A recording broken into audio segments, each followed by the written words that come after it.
Now, this year, the British government is expected to pay out over $15 million to more than 7,000 Commonwealth veterans of the country's armed forces. Many claim their plight has been ignored for decades and they have been struggling to get by. Former fighters and widows are to benefit from the new scheme.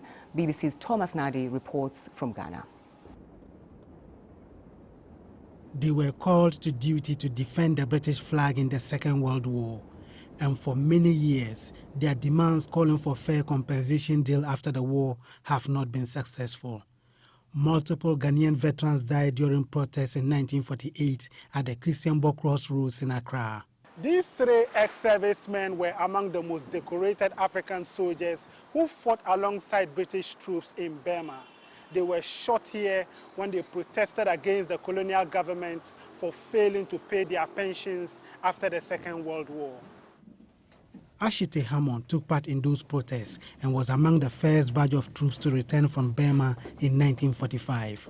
According to him, they were promised a pension from the British forces on their return. They didn't honor their promise. And the deplorable condition, our people begged in the street, our soldiers. It was very pathetic. Since then, how has your life been? I find it very difficult to make ends meet. As you come here, you see, I have to pay my electric bill, I have to pay my water bill, refuse, and all what about my food too?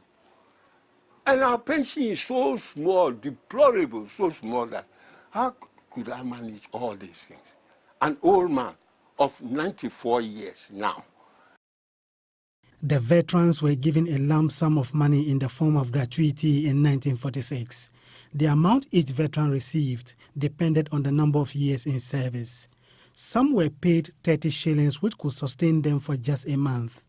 4 years later, in 1950, following protests, they were given a monthly payment of 9 shillings as their pension, until Ghana gained independence in 1957 and took over payment of their pensions.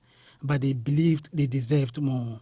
Millions of Africans made huge sacrifices for European allies when they were enlisted or forcibly conscripted to fight in the Second World War. This cemetery, maintained by the Commonwealth War Commission, is one of 7 sites where those who died in the war are buried. Most of them never benefited from their efforts. Now, Commonwealth veterans in more than 30 countries will benefit from the British government's $50 million fund aimed at helping lift them from poverty.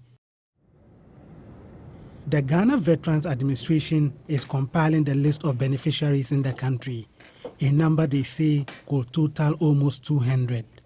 We do receive a huge volume of medical bills from veterans asking for support, but we have not been able to pay anybody's medical bill.